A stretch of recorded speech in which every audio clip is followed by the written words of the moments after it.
ऐसी कौन सी भक्ति करी जो तुम भक्त कहला गए रे? पहले ये तो बता, भक्त की परिभाषा क्या है? जिसके पास दुनिया के लिए वक्त नहीं और परमात्मा के चरणों में दिन भर भींगा बैठा रहे, वही भक्त है। पर आज के जमाने के लोग भक्त जरूर कहलाते हैं, पर दुनिया के लिए समय है, पर उस लाडले के लिए समय नहीं। बस मंगला में जाएंगे, वो भी भिंडी खरीद के लिए आएंगे।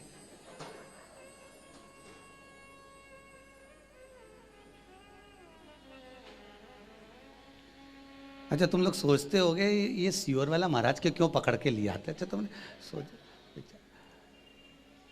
अब गए मंगला में, गए राजभोग में, गए श्रृंगार में, गए उत्थापन में, तो ठाकुर जी से ने लड़ाना था कि भिंडी खरीदना थी?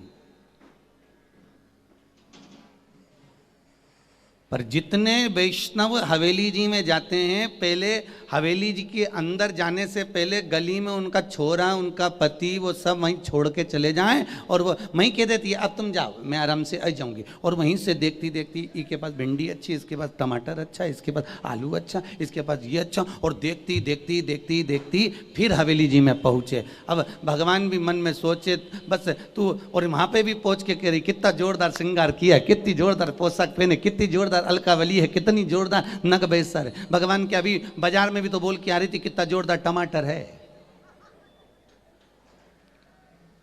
तो भगवान को अच्छा लगे। वो कहते हैं दृष्टि भी उसकी होना चाहिए। तुझसे मिलने के लिए तेरी कसम, अरे आगे आप तो बोलो, एक मुलाकात जरूरी है सनम। बस मेरे लाडले से, मेरे ठाकुर से, मेरे कन्हैया से, मेरे गोवर्धन नाथ से, मेरे श्री जी बाबा से अगर मिलन की जो ललकता है, जो मिलने की आशा है, वो ऐसी होना चाहिए कि बस अब कैसे भी बस उससे एक बार मिल लूं, कैसे भी मिलूं, बस मिलूं, उसके पास पहुंच जाऊं, उसके चरणों तक। भादों के महीने में गोवर्धन चरित्र सुनने का सौभाग्य मिला है जी। एक बार घर जाके नजर उतरवा लेना, किसी की नजर ना लगे आपको। देवता भी तरसते हैं जिस चरित्र को सुनने के लिए। श्रीमद् भागवत कथा में, सुबोधनी श्रीमद् भागवत कथा में श्रीमद् वल्लभाचार्य जी ने लिखा, और सुबोधनी श्रीमद् भागवत कथा में श्रीमद् वल्लभाचार्य जी लिखते हैं कि 10वें स्कंद के गोवर्धन चरित्र पर 33 कौटि देवता देवमंडल में खड़े होकर पुष्प अर्जन हाथ में लेकर गिरिराज बाबा की कथा सुनने के लिए स्तुप्त रह गए। स्तुप्त।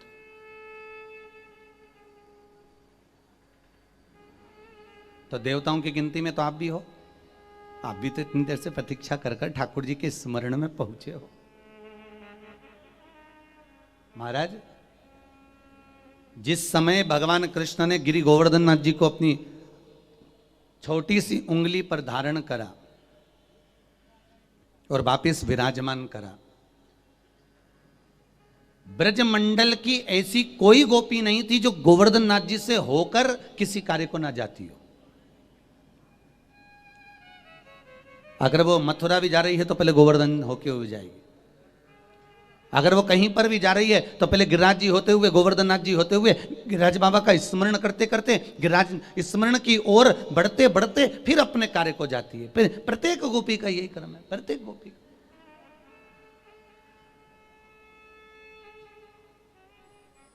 एक बार भगवान कृष्ण को बहुत तेज भूख लग गई। पर्वत पे बैठे थे गिरिराज जी पे, और बहुत तेज भूख लगी तो उन्होंने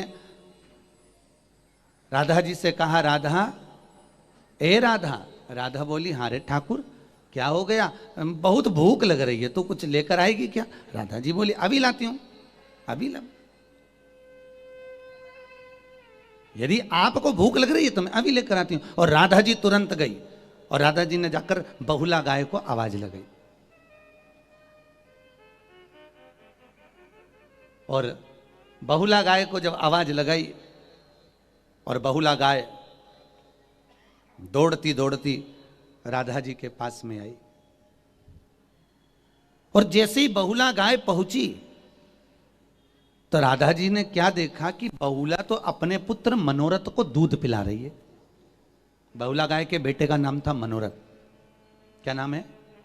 मनोरथ। और हमारे पुष्टि मार्ग में वैष्णव संप्रदाय के अंतर्गत चाहे आप रामानुज संप्रदाय से जुड़े हो, चाहे आप पुष्टि मार्ग से जुड़े हुए हो, चाहे किसी भी पंथ से जुड़े हुए हो, मंदिर में अगर कोई उत्सव कराते हैं तो पूछते हैं आज कौन मनोरथी है, आज का मनोरथ कौन करा रहा है, आज मनोरथी कौन है। यजमान नहीं बोला जाता, मनोरथी बोला जाता। आज मनोरथी कौन है? मनोरथी का मतलब है कि बहुला गाय का दूध दोहने वाला, बहुला गाय का स्तनपान करने वाला, जो सुख को रसपान करे, ऐसा पुत्र कौन पैदा हो गया।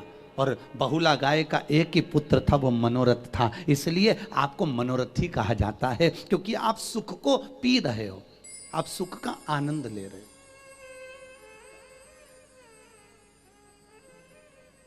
आप सुख को धारण कर रहे हो। तो राधा जी ने बहुला को देखा तो बहुला तो अपने पुत्र मनोरथ को दूध पिला रही थी। अब मनोरथ को दूध पिला रही बहुला, इतने में तुरंत राधा जी ने बहुला से विनती करी, बहुला मेरे ठाकुर को भूख लगी है। बहुला ने मनोरथ को पीछे हटाया और पीछे हटाकर दूध बाटकी में भरकर राधा जी लेकर चली। और दूध ले जाते ले जाते ले जाते ले जाते बीच मार्ग में राधा जी, आप लोग कभी गए हो, गोवर्धन परिक्रमा करी होगी तो मानसी गंगा पड़ती है, ठीक है। अभी यहां पर भी परिक्रमा करोगे तो उसमें मानसी गंगा बनी हुई है। मानसी गंगा का महत्व ही यहीं पर है कि बहुला गाय के दूध को लेकर राधा जी जब चली और चलते चलते राधा जी के मन में भाव प्रकट हुआ कि मुझे भी प्यास लगी है, तो राधा जी ने बहुला गाय के दूध को रखकर हाथ में वहीं पर जल का पान किया। वो मानसी गंगा आज भी निर्मित है, आज भी जो मन से निश्चितता से उसको निर्मित किया गया, प्रकट किया गया। और दूध ले जाकर ठाकुर जी को दिया, ठाकुर जी ने उस दूध का पान किया। और दूध का पान कर कर ठाकुर जी ने उस जगह पर उस दूध को शिला पर भी आनंद से समर्पित किया। आज भी वो शिला गिरिराज जी में विराजती है, संतान शिला। कौन सी शिला है? संतान शिला। जिस व्यक्ति को 20-20 साल तक औलाद नहीं हो, संतान नहीं हो, पुत्र नहीं हो, पुत्रियां नहीं हो, बच्चे नहीं हो, डॉक्टर कहे कि टेस्ट भी करवाइए, उससे पहले भागवत अपना चरित्र वर्णन करती है कि एक बार गोवर्धन नाथ जी की शरण में जरूर जाइए, वो खाली नहीं भेजेगा, ये पक्का है। गिरिराज बाबा की शरण में जाओ और संतान शिला पर जाइए। संतान शिला गिरिराज जी में एक शिला ऐसी है जिस शिला के ऊपर जल चढ़ाया जाता है तो जल चढ़ाकर उसमें से दूध निकलता है। जिस शिला पर मेरे ठाकुर जी ने बहुला गाय का दूध छोड़ा था, बहुला गाय का दूध, अभी अपन आगे कथा में सुनेंगे ये शिला कहां पर विराजती। आज भी वहां पर जल चढ़ाते हैं तो दूध निकलता है। उस दूध को पिला दीजिए, 3 महीने के अंदर गर्भ ठहर जाता है महाराज, 3 माह के अंदर। बहुला गाय का द्वारा निर्मित वो दूध ठाकुर ने उस शिला पर समर्पित कर, उसको संतान शिला कर, संतान महाराज। तो गोवर्धन नाथ जी का चरित्र आप सुनने के लिए बैठे हो, गिरिराज बाबा की कथा अगर आप सुनने के लिए बैठे हो तो स्वयं 10वें स्कंद में गिरिराज चरित्र का जो वर्णन किया गया, 33 कौटि देवता आकाश मंडल में खड़े होकर गिरिराज बाबा के सुंदर स्वरूप का दर्शन करते हैं। बड़े भाग्यशाली हो जी आप सब, जिस रूप में भी आप गोवर्धन नाथ जी की इस कथा में जुड़े हो, कोई मनोरथी बनकर, कोई कुछ पद पाकर, कोई कथा को श्रोता बनकर, किसी भी रूप में अगर आप जुड़े हो तो आपकी किस्मत स्वयं भाग्यवान, आप आनंद कंदे स्वयं। और बहुत ध्यान देना, बच्चा जैसे गुल्लक भरता है और गुल्लक भरने के बाद गुल्लक फूटती है तो बच्चा कोई गिफ्ट लेकर आता है। आपके पूर्वजों की जब पुण्य की गुल्लक फूटती है तब जाकर गोवर्धन नाथ जी की कथा सुनने का सौभाग्य मिलता है। पुण्य की गुल्लक है ये आपके।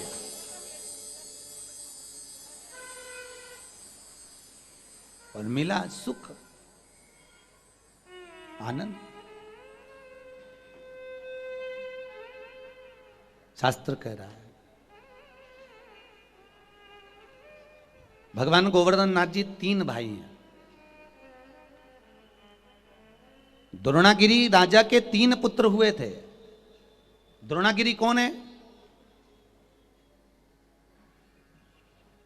एक हिमालय राज, जिनके घर में पार्वती का जन्म हुआ, और हिमालय राज के बड़े भाई हैं द्रोणागिरी। किसके भाई हैं ये? हिमालय राज। हिमालय राज के बड़े भाई द्रोणागिरी, और द्रोणागिरी के 3 पुत्र थे। हिमालय राज जी के कितने बच्चे थे? द्रोणागिरी के 3 बच्चे थे, और हिमालय राज के कितने बच्चे थे? हिमालय राज के 2। द्रोणागिरी के केवल 3 पुत्र थे, और हिमालय राज की केवल 2 बेटियां ही बेटियां थी। हिमालय राज के घर में बेटा नहीं, बेटी बेटी थी।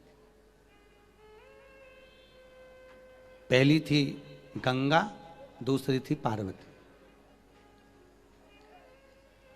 और द्रोणागिरी के 3 पुत्र थे। पहला द्रोणार्थ, दूसरे नंबर पर कांतानाथ, और तीसरे नंबर पर गोवर्धननाथ। ये 3। एक दिन द्रोणागिरी की धर्म पत्नी अपने छोटे बेटे को लेकर कहीं भूमंडल पर भ्रमण के लिए चली। कहीं जा रही थी, और वो छोटे जो पुत्र थे, सबसे बड़े का नाम है द्रोणार्थ, दूसरे का नाम है कांतानाथ, और तीसरे का नाम है गोवर्धननाथ। सबसे छोटे का नाम क्या है? जम के बोलिए जरा। गोवर्धननाथ। और बहुत ध्यान से सुनना, शायद मुझे उम्मीद है कि इंदौर के इतिहास में पहली बार भगवान गोवर्धननाथ जी के माता पिता का चरित्र सुनने को मिल रहा होगा। शायद इंदौर के इतिहास में पहली बार।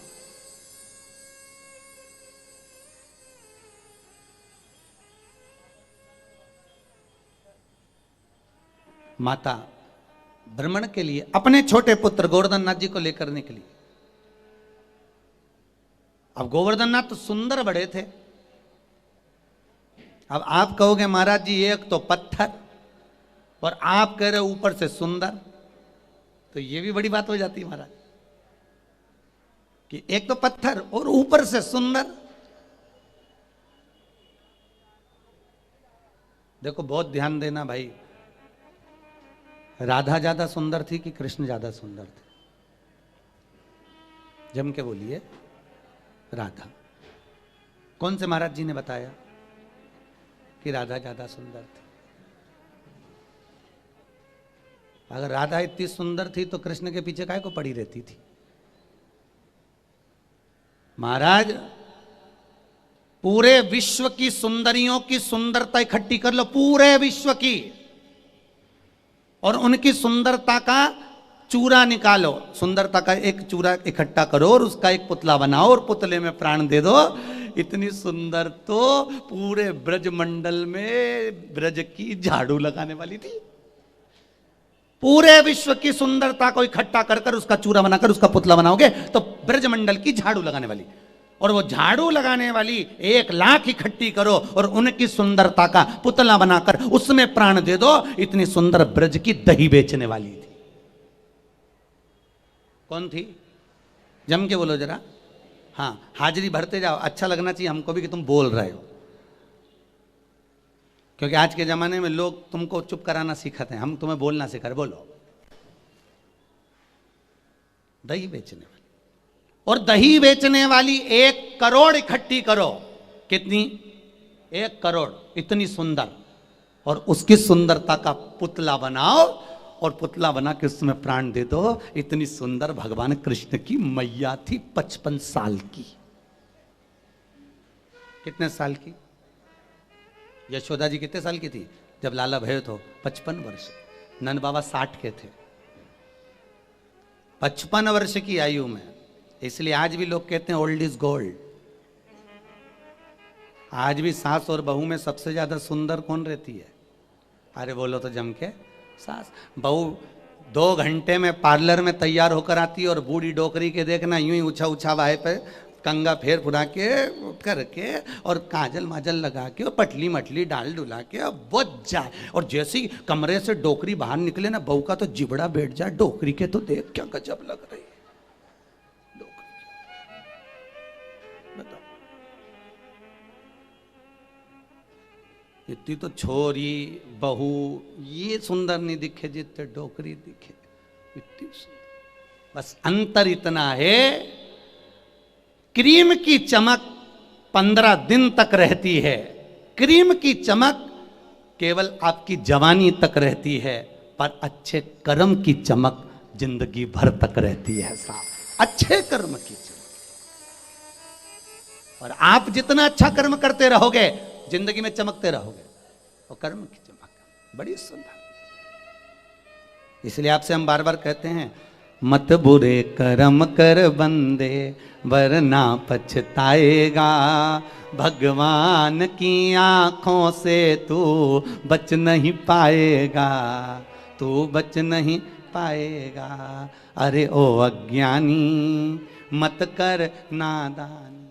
बड़ी मुश्किल से साहब कर्म अच्छा करो। हम कई बार आप लोगों को कहते हैं, भगवान से नहीं डरना मत डरो, माता पिता से नहीं डरना मत डरो, गुरुओं से नहीं डरना मत डरो, वेद और पुराण से नहीं डरना मत डरो, शास्त्रों से नहीं डरना मत डरो, माता पिता से नहीं डरना मत डरो, घर के बड़ों से नहीं डरना मत डरो। पर शास्त्र कहता है अपने कर्म से जरूर डरना, क्योंकि कर्म का भोग तो परमात्मा को भी भोगना पड़ता है, कर्म का भोग तो परमात्मा भी भोगता है।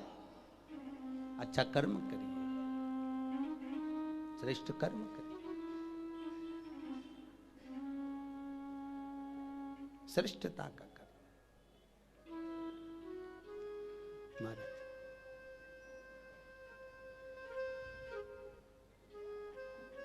अब लेके चलिए माता अपने पुत्र गोवर्धन नाथ को, बड़े सुंदर है साहब, बड़े सुंदर। होता है कभी कभी आप किसी पर्वत पर घूमने जाओ तो कोई कोई शिला आपको सुंदर लगती है, पर्वत भी सुंदर लगता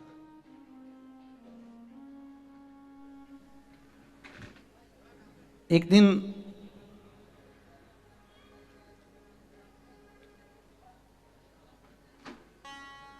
भगवान को लेकर, गोवर्धन नाथ जी को लेकर जब मां भ्रमण कर रही थी, माता के पास में दोनों पुत्र और आ गए, द्रोणार्थ भी आए, कांतानाथ भी आए। मां गोवर्धन नाथ सबसे छोटे थे, और जो छोटा होता है वो माता पिता का बड़ा प्रिय होता है। इसलिए आपको हम बार बार कथाओं में कहते हैं, जिंदगी में कभी बड़ा मत होना, छोटे बने रहोगे थोड़ा अच्छे रहेगा, बड़े बन जाओगे वो ठीक नहीं है। बड़ी बहू अगर मटका तोड़ भी दे, बड़ी बहू थोड़ा काम बिगाड़ भी दे तो सास कह देती है तो देख के नहीं चल सकती थी, और छोटी के हाथ से मटका भी टूट जाए, काम भी बिगड़ जाए तो कह देती बेचारी अभी तो आई, चलना सीख रही। इसलिए बड़े नहीं बनना। एक माँ के 2 पुत्र, एक छोटा सा 4 साल का, 5 साल का, एक 12 साल का, दोनों को भूख लगी। बड़ा कह रहा है माँ भूख लगी, छोटा कह रहा है माँ भूख लगी। माँ ने कहा ठीक है मैं भोजन देती हूँ। बड़े बेटे को माँ ने एक प्लेट में रोटी सब्जी भाजी जो भी थी बनाकर बेटे को दे दिया आसन बिछाकर, और छोटे बेटे को माँ ने एक रोटी पर घी लगाया, नमक लगाया, रोल बनाया, गुट्टा बनाया, फिंगर बनाया और बेटे के हाथ में पकड़ा दिया।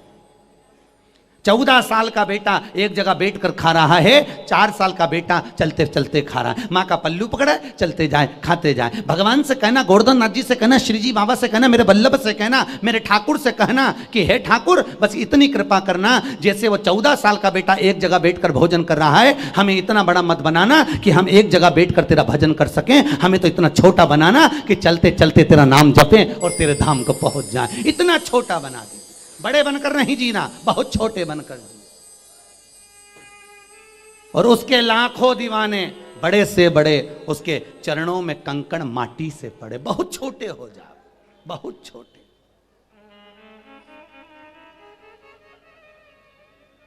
बहुत छोटे बने।